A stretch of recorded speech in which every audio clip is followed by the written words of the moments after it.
Pemerintah Provinsi DKI Jakarta telah memperketat pembatasan lalu lintas orang keluar masuk ibu kota.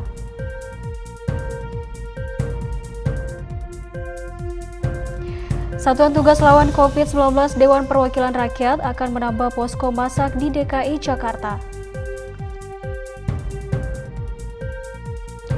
Situs penggalangan dana kitabisa.com telah mengumpulkan dana bantuan penanganan COVID-19 mencapai 130 miliar rupiah.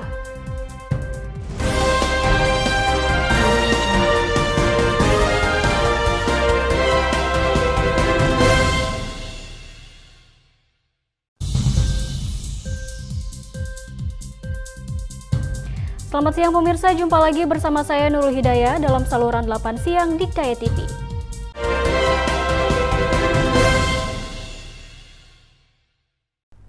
Gubernur DKI Jakarta Anies Baswedan menegaskan aturan pembatasan sosial berskala besar masih berlaku di ibu kota, sehingga masyarakat diminta tidak melakukan kegiatan di luar rumah seperti sebelum diberlakukan PSBB.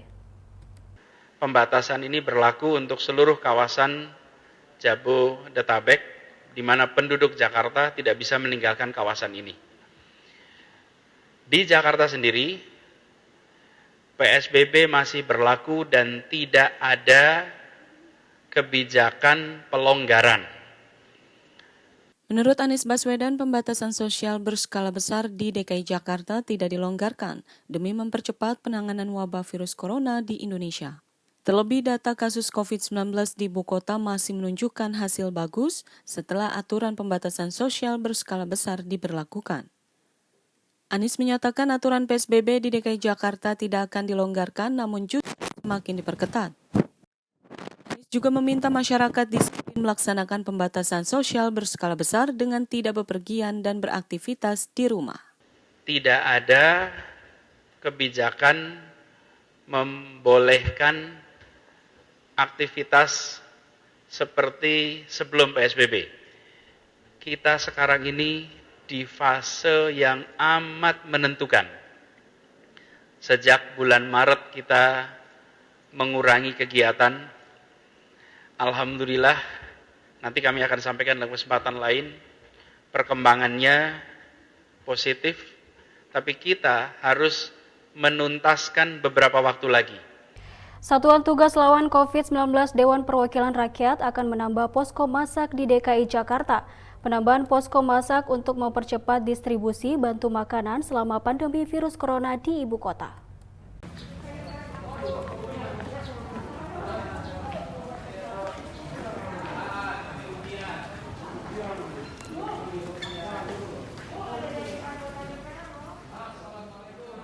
Ketua Satgas Lawan COVID-19 DPR Sufmi Dasko Ahmad menyebut akan menggandeng rumah ibadah dan sekolah di DKI Jakarta untuk penambahan posko masak.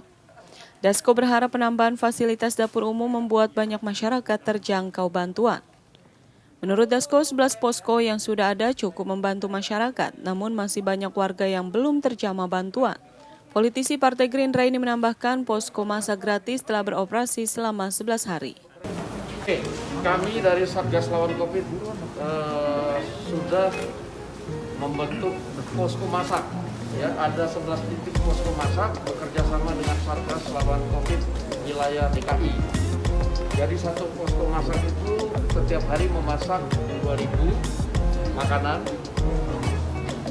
2.000 paket makanan untuk kemudian ada satgas-satgas dari kelurahan. Pemirsa, situs penggalangan dana kitabisa.com telah mengumpulkan dana bantuan penanganan COVID-19 mencapai 130 miliar rupiah.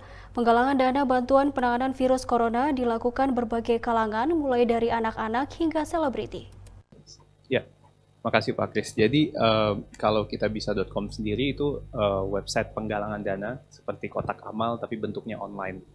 Nah, di sana siapapun bisa memulai penggalangan dana. Alhamdulillah sejak COVID mulai sampai sekarang itu sudah ada jutaan donatur yang berpartisipasi.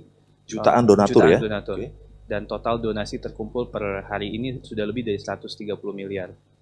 Nah itu memang digalang oleh ribuan penggalang, kita sebutnya penggalang. Jadi mereka yang memasukkan ke Kitabisa lalu menggalang ke publik. Beberapa contohnya yang mungkin publik juga sempat lihat ada Rachel Fay-nya, itu selebgram gitu ya, yang hari pertama dia posting via Instagram aja, IG Stories itu bisa mengumpulkan 1,2 miliar dalam satu malam. Menurut CEO kitabisa.com Al-Fatih Timur, penggalangan dana juga dilakukan komunitas fans klub K-pop di Twitter dan berhasil mengumpulkan bantuan hingga ratusan juta rupiah. Dalam 2 bulan terakhir, Al-Fatih mengaku menjadi saksi kepedulian nyata dan solidaritas sosial masyarakat Indonesia. Al-Fatih menyebut semua kalangan ikut berpartisipasi untuk menyumbangkan donasi. Bahkan banyaknya donasi masuk terjadi ketika masyarakat Indonesia terpapar beragam berita sedih akibat dampak pandemi COVID-19. Dengan kemudahan teknologi seperti uang elektronik dan dompet digital yang semakin banyak digunakan sekaligus memudahkan masyarakat untuk berdonasi Kemudian secara ada Atta online. Halilintar, Raffi Ahmad, dan tentu nggak hanya artis ya, ada komunitas seperti misalnya K-pop fans club gitu ya. Jadi teman-teman Korea gitu ya, penyuka Korea pop gitu ya, mereka bikin di Kitabisa, sebarin di Twitter viral, ngumpulin ratusan juta juga gitu. Jadi kami jadi saksi, ini temanya BNPB bagus banget, gotong royong ya, karena memang kita bisa jadi saksi di 2 bulan terakhir, walaupun kita ngelihat banyak sad news gitu ya, berita sedih, tapi masyarakat kita tuh nyata nih kepeduliannya, solidaritasnya, gotong royongnya. Dan kita bisa sendiri didirikan di awalnya, kenapa namanya kita dan bisa, karena terinspirasi dari gotong royong Indonesia juga. Kita tuh bisa karena kita, karena bareng-bareng. Baik pemirsa, berita tadi sekaligus menutup perjumpaan kita pada hari ini. Saya Nurul Hidayah beserta kru yang bertugas pamit undur diri. Selamat menjalankan ibadah puasa, terima kasih dan sampai jumpa.